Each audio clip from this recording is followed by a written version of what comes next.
Bienvenue dans un nouvel épisode les amis.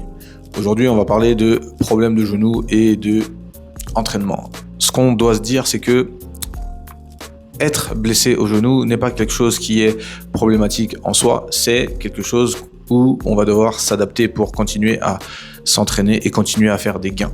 L'idée là-dedans est de comprendre que durant une blessure, on n'est pas mort, on est juste blessé. Ça veut dire que le reste du corps reste optimal et reste en tout cas accessible pour évoluer sur quand même le corps en entier. Ce qui nous amène à une réflexion de comment est-ce qu'on pourrait faire pour continuer à s'entraîner avec un problème de genou. C'est de ça que je te parle dans la vidéo. Avec mes élèves pour devenir coach sportif dans le centre de formation où je suis formateur, on a beaucoup d'échanges sur justement les problématiques de blessures qui nous amènent à arrêter notre discipline ou arrêter notre activité. Et c'est là où je rentre en jeu avec mon point de vue et je leur amène une nuance sur ce qu'ils doivent comprendre de l'entraînement même en étant blessé. On est blessé, on n'est pas mort. Ça veut dire que le reste du corps reste accessible comme je te l'ai dit. Ça veut dire les coudes, les poignets, les épaules, les hanches, les chevilles, la colonne vertébrale. Toutes les autres articulations sont optimales et donc peuvent continuer à faire leur boulot, c'est-à-dire bouger et en même temps, accessoirement, faire évoluer les muscles qui sont en lien avec ces articulations-là. Et c'est sur ça qu'il va falloir se pencher comme réflexion.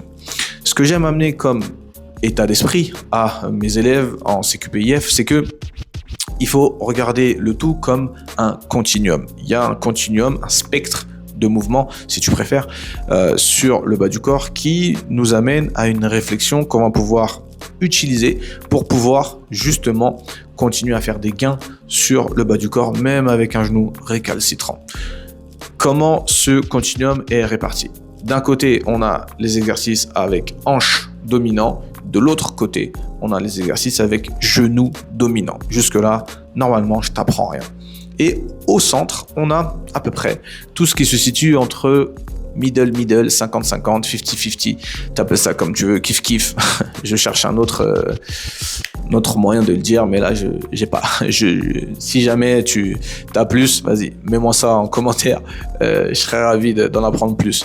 Ce qu'il faut garder en tête, c'est que comme on a un problème au genou, on ne veut pas se situer sur l'extrémité avec genou dominant. Ça va de soi, ça fait sens et c'est logique quelque part.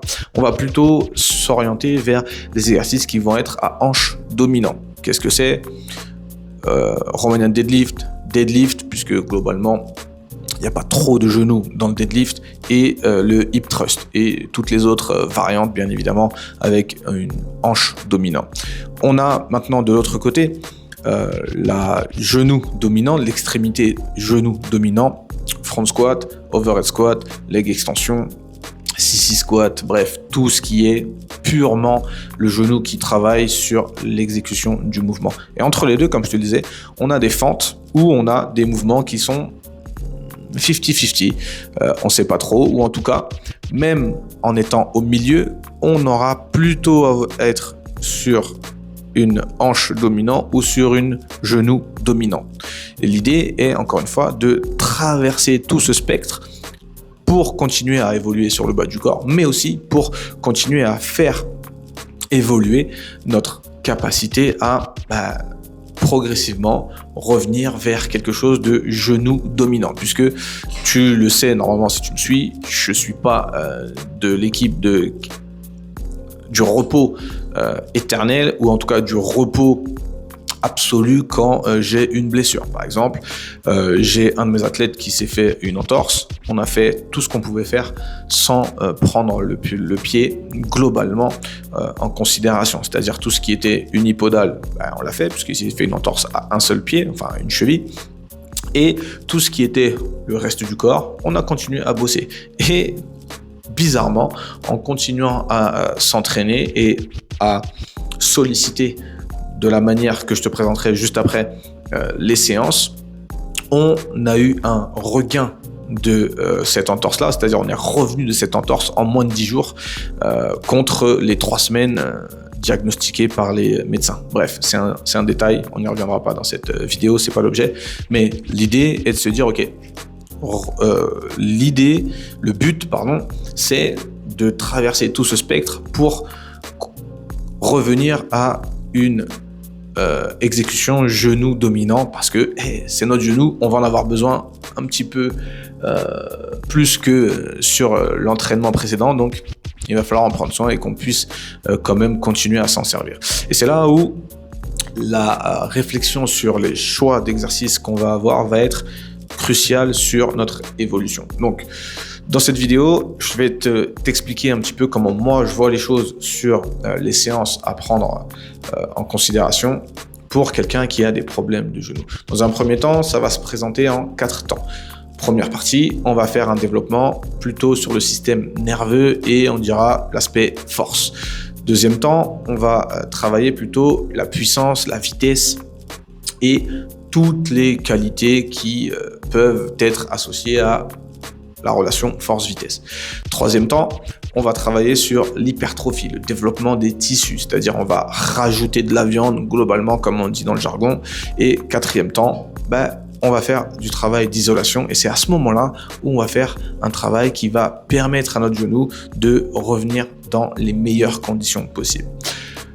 Commençons par la première partie. La première partie, comme on est limité sur notre genou et qu'on veut quand même avoir un travail sur le système nerveux, on ne peut pas courir, on ne peut pas sauter, ça va être compliqué de faire ces modalités-là puisque ça nous mettrait à risque ou en tout cas ce ne serait pas quelque chose de judicieux à mettre en place dans un premier temps. Donc on va commencer par quelque chose de relativement similaire mais en prenant le contexte que le genou est fatigué. Ce que moi je propose à mes athlètes, parce que j'ai des athlètes qui viennent du jiu-jitsu brésilien, beaucoup de genoux, beaucoup de tout dans le jiu-jitsu brésilien, et j'ai des athlètes qui sont dans le football américain, dans le flag, bref, dans les sports collectifs, et donc beaucoup de genoux également. J'ai aussi des tennismen. Ce qu'on fait, c'est justement un travail sur du sprint, mais dans le contexte de l'athlète. C'est-à-dire que si mon athlète a une angulation de genou de plus de 90 degrés douloureuse, on va faire en sorte de se mettre sur le vélo et d'avoir, en réglant la selle, etc., c'est-à-dire créer un setup où la flexion de genou que va lui demander l'exercice n'excède pas la capacité, 1, douloureuse de son genou et 2, la capacité où il se sent à l'aise à produire de la force. Donc, on fait ce réglage-là, et l'idée ici, ça va être de faire entre 5 et 6 phases de travail de 8 à 10 secondes selon le cas de figure, avec plus ou moins 1 minute à plus d'1 minute de repos. L'idée est de faire un travail sur la décharge électrique que le cerveau est capable de produire en un minimum de temps avec un maximum d'intensité, je vais y arriver. Et le tout, comme ça demande un effort nerveux, cérébral, cognitif, électrique, t'appelles ça comme tu veux, on va chercher à laisser au moins 5 à 6 fois le temps de travail pour le temps de repos, histoire d'être sûr que ce soit le système nerveux qui soit engagé et pas les muscles. Deuxième capacité, on pourrait faire dans cette même représentation du système nerveux un KB swing, encore une fois, avec une régulation de notre angulation gestuelle pour avoir plutôt quelque chose à dominance hanche que dominance genou, puisqu'il existe différentes variantes de KB swing, où cette fois-ci, au lieu de travailler sur l'aspect force pure, c'est-à-dire le système nerveux, là on va chercher à déplacer la charge le plus rapidement possible, c'est-à-dire qu'on va jouer non pas sur la force exécutée, mais sur la vitesse exécutée. Et là, l'objectif va être de faire entre 3 et 5 répétitions où on va chercher à bouger le plus vite possible la kettlebell ou le kettlebell, peu importe, t'appelles ça comme tu veux, et on ferait ça entre 3 et 4 fois. Pareil, même temps de repos, entre 1 et 1:30 de repos selon le cas de figure et selon bien évidemment les sensations de ton athlète. Deuxième partie de cette séance, on ferait un développement de la puissance. Un développement de la puissance où fatalement on va osciller entre 4, 6, 7 répétitions sur un exercice à dominance hanche. C'est là où tu peux mettre du Romanian deadlift, c'est là où tu peux mettre du deadlift, c'est là où tu peux mettre du hip thrust. Moi, en général, je mets du Romanian deadlift ou, selon le cas de figure, si on est déjà un petit peu avancé et que le genou de mon athlète répond bien et qu'il n'est pas douloureux sur un deadlift classique, on partirait sur un deadlift puisque 80% du deadlift est fait par la hanche. Et encore une fois, entre 4 et 6-7 répétitions, on veut que ce soit intense comme effort à fournir. Et donc, on aura un certain laps de temps de repos entre les 3, 4, 5 séries éventuelles. Et donc, ce que j'aime bien faire, moi, pour optimiser ce temps-là, je vais mettre un exercice du haut du corps qui va en aucun cas impacter ce que je vais faire sur le bas du corps. C'est là où je vais mettre des pecs, c'est là où je vais mettre de l'épaule, c'est là où je vais mettre des dorsaux, c'est là où je vais mettre des abdos approximativement à quelque chose près. D'accord ? Pour pouvoir profiter, entre guillemets, du temps de repos induit par l'effort qu'on fournit sur le bas du corps pour pouvoir cibler autre chose. Ouais, j'aime pas m'ennuyer à la salle et je pars du principe où 1 heure et quart à la salle, c'est largement suffisant pour avoir un bon développement de toutes les qualités physiques, puisque comme tu le vois, on va faire de la force, on va faire de la puissance, on va faire de la vitesse, on va faire de l'hypertrophie et on va faire de l'isolation. Tout ça dans la même séance. Pourquoi ? Parce que, encore une fois, selon mon expérience et selon ce que moi j'ai subi et selon ce que les autres ont suivi de ma part et qui ont eu comme bon résultat, on peut faire évoluer différentes qualités physiques sur une seule et même séance. Regarde les séances de CrossFit, c'est pour ça que ça a autant d'impact, c'est parce qu'on cible différentes qualités physiques. On y reviendra dans une autre vidéo, c'est sûr. Maintenant qu'on a parlé de notre développement de la puissance, on va parler du développement hypertrophie. Et c'est là où, en général, je mets un travail unipodal ou unilatéral. Là, je dis unipodal parce que c'est pour les pieds, c'est pour le bas du corps. Mais si c'était sur le haut du corps, on ferait quelque chose sur de l'unilatéral. Pourquoi ? Parce que ça demande quand même un certain taux d'engagement. Et en plus de ça, ça va nous permettre, dans certains cas, de changer de plan de mouvement pour pouvoir cibler globalement les articulations qu'on cherche à développer. C'est à ce moment-là, en général, où je mets du hip thrust en unipodal ou en tout cas en B-stance, c'est-à-dire en position divisée, où on a un pied un petit peu plus loin que l'autre pour pouvoir permettre de charger plus une jambe que l'autre. C'est à ce moment-là où on va atteindre des répétitions beaucoup plus hautes, entre guillemets, puisque l'intensité va être beaucoup plus basse. On commence à être fatigué de notre séance, donc ça tournera sur des répétitions entre 8, 12, peut-être 10, 12 selon le cas de figure. Et l'idée là-dedans, ce serait de coupler ça avec un superset, ou en tout cas de faire un superset. Alors un superset, encore une fois, où tu as le choix de faire superset que bas du corps ou superset bas du corps, haut du corps, comme on l'a un petit peu fait en haut. Mais cette fois-ci, on aurait 0 temps de repos entre la partie bas du corps et la partie haut du corps. En revanche, tout à l'heure, on avait quelques temps de repos entre la partie bas du corps et la partie haut du corps. Donc, on part du principe où, comme c'est une séance, on dira jambes, on va rester superset jambes.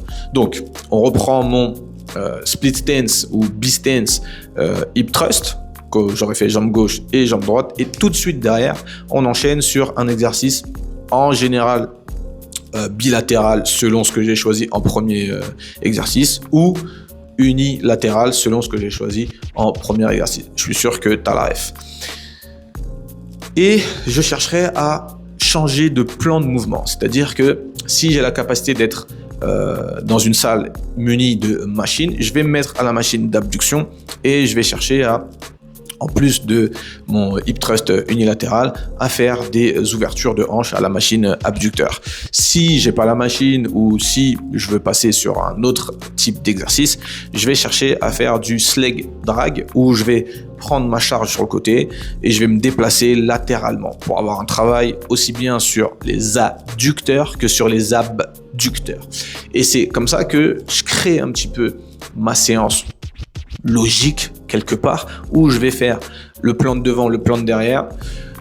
En tout cas, le plan de devant non, puisque c'est le genou qui est fatigué, mais on va faire essentiellement la chaîne postérieure et on va faire tout ce qui est le pourtour de la chaîne postérieure, c'est-à-dire la chaîne post fessier, la chaîne post, on dira abducteur, adducteur et la chaîne, on dira antérieure. Dans un dernier temps, tu vas voir, c'est ce qu'on va voir juste après.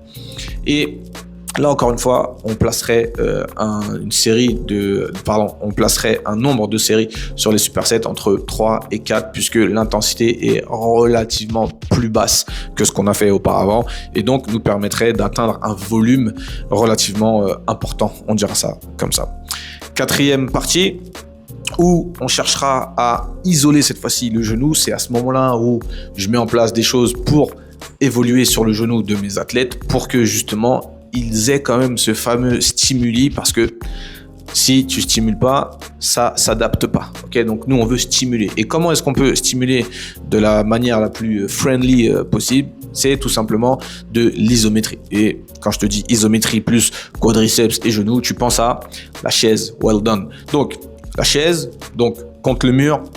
Dans un premier temps, pied à plat sur l'angulation qui ne nous fait pas mal. Ok, ça c'est le pro tips. On veut pas du tout se faire mal sur la chaise. Donc, on se met sur une angulation où on a pas mal et on vient tenir comme ça X temps. Ça, ce sera au regard du coach de choisir combien de temps, mais démarrer sur des petites phases de travail avec relativement autant de temps de repos dans un premier temps me paraît judicieux et très friendly. Et la première étape pour évoluer, ce serait de repartir sur le temps de travail et le temps de repos au démarrage de cette phase de travail-là, avec cette fois-ci les talons décollés, puisque on va charger encore un petit peu plus le quadriceps et le genou. Et éventuellement, une fois que on aura fait plus ou moins le tour de ce qu'on peut faire avec la chaise, on pourrait passer un split squat plus ou moins haut, bien évidemment, et plus ou moins longtemps, et ou plus ou moins avec le talon décollé. Et voilà, well done, on a tout fait, on a fait tout le tour, on a développé le système nerveux, on a développé la force, on a fait développer la vitesse, on a développé l'hypertrophie et on a amélioré notre facteur limitant qui était le genou. Tout va bien dans le meilleur des mondes. Win, win. C'est pour ça qu'on vient de voir, c'est pour ça qu'on te paye une somme colossale, parce que tu trouves des solutions à des problèmes que tous les autres n'ont pas réussi à soulever comme solution. Bref, c'est tout pour cette vidéo. On se voit dans la prochaine et n'oublie pas, sois prêt, sois fort. Ciao. Là, ça n'a pas enregistré, je me suis dit. Ok.